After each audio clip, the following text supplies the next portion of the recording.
স্বাগত জানাই সুপ্রিয় দর্শক, আপনাদের সবাইকে আর টিভির নিয়মিত আয়োজনে এই মুহূর্তে বাংলাদেশে আপনাদের সঙ্গে আছেন সামনে। তো শুরুতেই জানাই সবাইকে ইংরেজি নববর্ষের শুভেচ্ছা। আশা করি যে 2020 আমাদের একটি ক্রান্তিকালীন সময় গেছে, 2021 যাবে আমাদের ভালো প্রত্যাশা রেখে শুরু করছি আজকের আলোচনা এবং আলোচনার বিষয় 2021-এর চ্যালেঞ্জ আমাদের সামনে কি আছে। আমার সঙ্গে অতিথি হিসেবে আছেন বাংলাদেশ আওয়ামী লীগের প্রেসিডিয়াম সদস্য, সাবেক মন্ত্রী লেফটেন্যান্ট কর্নেল অবসরপ্রাপ্ত মোহাম্মদ ফারুক খান এমপি।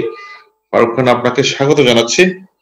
আলোচনায় যাব, আপনাকেও জানাই আমাদের পক্ষ থেকে ইংরেজি নববর্ষের শুভেচ্ছা। একই সঙ্গে আমি জানিয়ে রাখি দর্শক, আপনারাও চাইলে এই অনুষ্ঠানে যোগ দিতে পারেন, আপনাদের মতামত জানাতে পারেন। এজন্য আপনাদেরকে ফোন করতে হবে অথবা ফেসবুকে লিখতে হবে। আপনার স্ক্রলে দেখানো যে নাম্বারটিতে আছে সেটিতে যুক্ত হয়ে আমাদেরকে ফোন করে আপনার যে কোনো মতামত, প্রশ্ন, মন্তব্য রাখতে পারেন। আমরা যাচ্ছি আলোচনায়। আজকে নতুন দিন, বছরের নতুন প্রত্যাশা, নতুন সূর্যের উদয়। জনাব ফারুক খান এমপি, আপনার কি প্রত্যাশা প্রথমে একটু জানতে চাই, বছরটি কেমন যাবে মনে করছেন?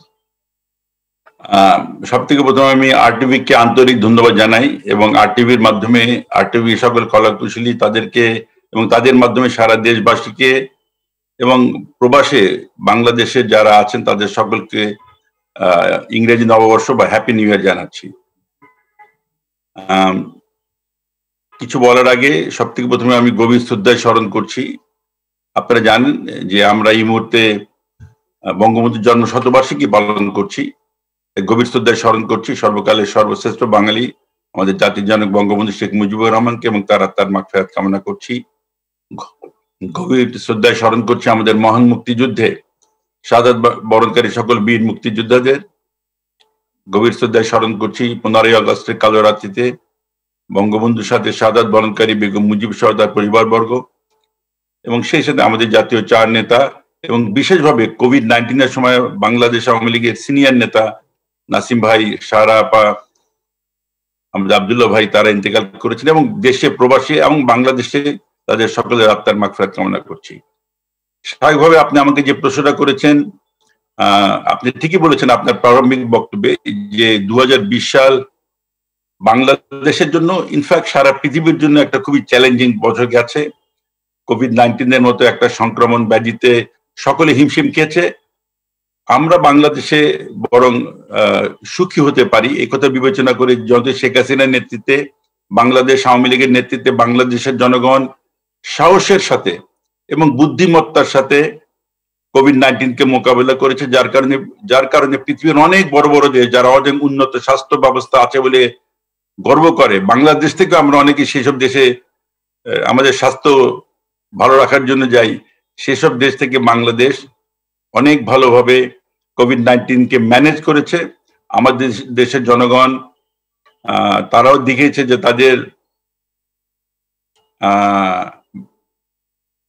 তাদের যে ইমিউন সিস্টেম সেটাও অন্য থেকে ভালো বলে মনে হয়। যাই হোক, 2020 তো গেল, 2021 সাল আপনি ঠিকই বলেছেন যে চ্যালেঞ্জ নিয়ে আসছে।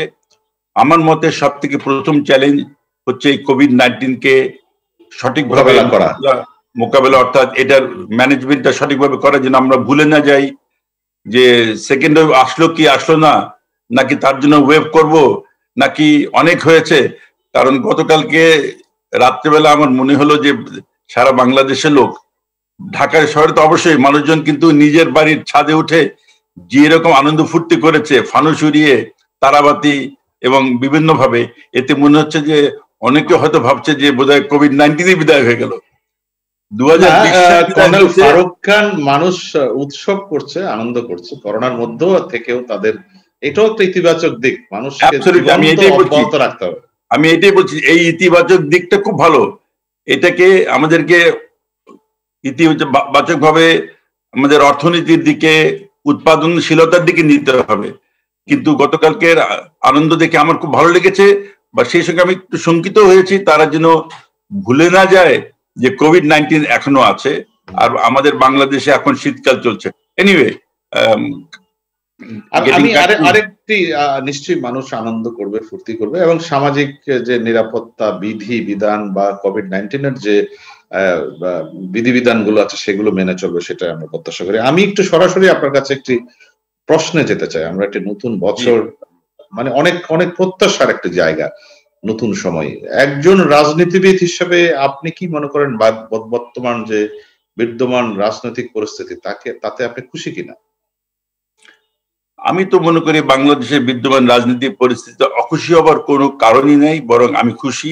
এই জন্য আমি একটু আগে যে কথাটা বলেছি, আমরা যারা রাজনীতি করি, যারা আমি রাষ্ট্র যদি পরিচালনা করছে, আরেকটু সরাসরি বলি যে রাজনৈতিক পরিস্থিতি যেটা বিদ্যমান এখন বিরাজমান, ভোট হওয়া, ভোটের নিয়ে যে নানা রকমের আলোচনা সংখ্যা সব নিয়ে কি আপনি একজন পলিটিশিয়ান হিসেবে যখন আপনি আয়নার সামনে দাঁড়ান তখন নিজেকে প্রশ্ন কি করেন যে যা পরিস্থিতি আছে এটা সবই ঠিক আছে, এভরিথিং অলরাইট?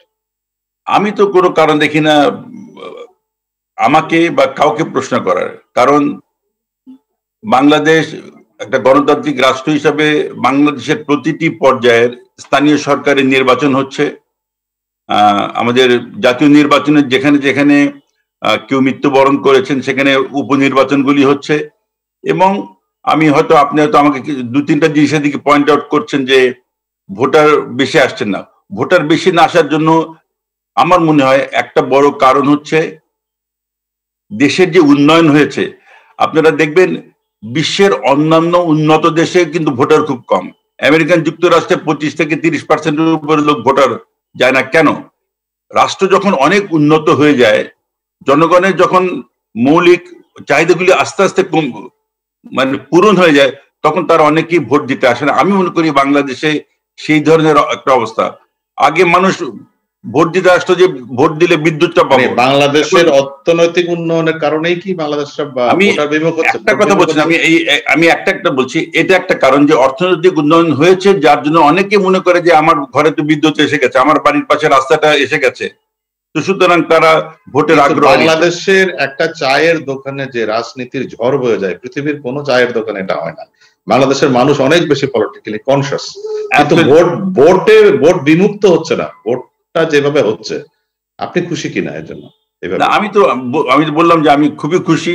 এবং তবে আমি সেই সঙ্গে, যেহেতু আপনি প্রশ্নটা করেছেন, আমি মনে করি ভোটার সংখ্যা বৃদ্ধি করার জন্য আমাদের নির্বাচন কমিশনকে কতগুলি জিনিস করা উচিত। যদি আপনাকে সুযোগ দেন, নাম্বার 1, নির্বাচন কমিশন তো বলে যে তাদের দায়িত্ব নির্বাচন আয়োজন করা, ভোটার আনার দায়িত্ব তাদের না। না, ভোটার আনার দায়িত্ব তাদের না হলেও ভোটারকে ভোট দিতে সুযোগ করে দেওয়া তাদের দায়িত্ব। আমি এক এক করে বলি। বাংলাদেশের লোক এখন আর ওই আগের মতো বেকার নাই যে সকাল 6টার সময় যে লাইন ধরে দাঁড়িয়ে থাকবে আর তারা সকাল 10টার সময় ভোট দিবে। 4 ঘন্টা ধরে লাইনে দাঁড়িয়ে থাকবে।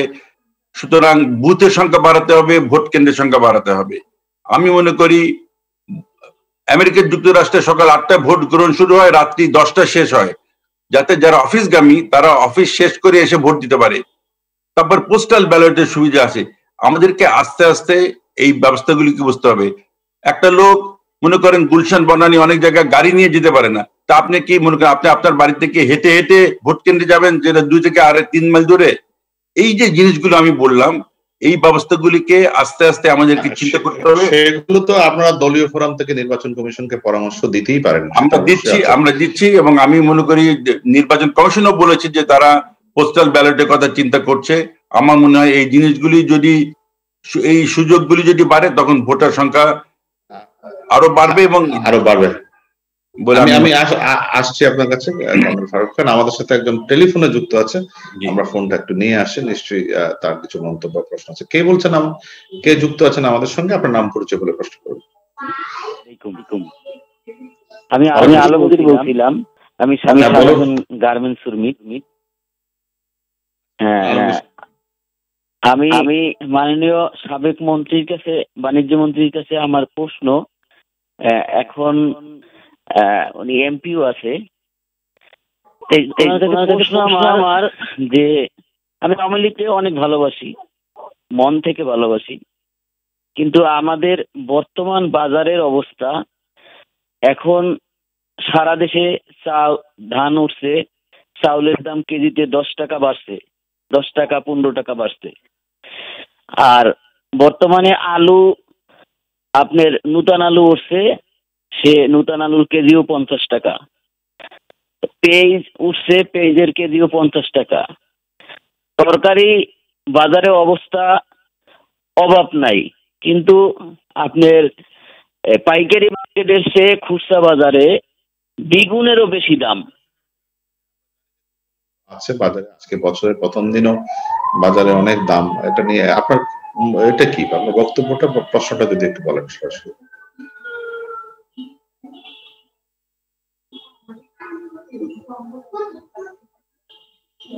যাক, আমি বোধহয় ওনার প্রশ্নটা বুঝতে পেরেছি যে উনি দ্রব্যমূল্য যে বৃদ্ধি পেয়েছে চাল, পেঁয়াজ বা বিভিন্ন, সেটা নিয়ে প্রশ্ন করছেন, এবং আমি মনে করি ওনার প্রশ্নটা খুবই যৌক্তিক।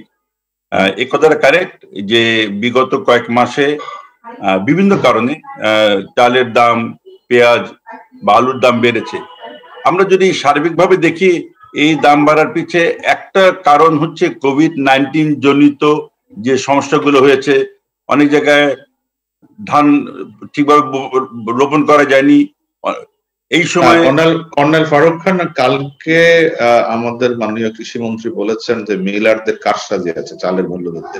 এই কারসাজি কেন সরকার থামাতে পারছে না? এই আমরা সবসময় মিলারদের কারসাজি, ব্যবসায়ীদের কারসাজি, পৃথিবীতে সকল দেশের ব্যবসায়ীরা কারসাজি করে।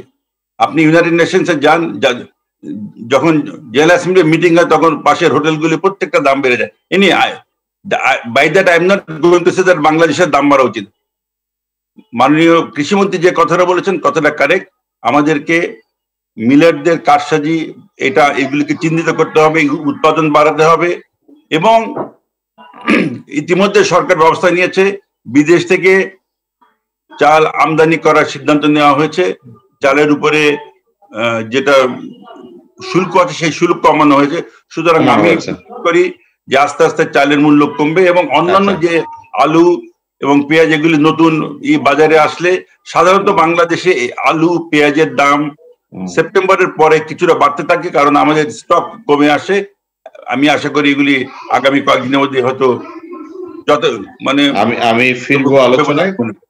ফারুক খান এমপি, আপনাকে একটা ছোট্ট বিরতি নিয়ে আমরা আবার এই আলোচনায় ফিরবো। দর্শক, এই মুহূর্তে বাংলাদেশে নিচে ছোট্ট একটু বিরতি, আমরা ফিরবো অল্পক্ষণ পরে। আশা করি ফিরে এসে আপনাদের সবাইকে পাবো এই আলোচনায়।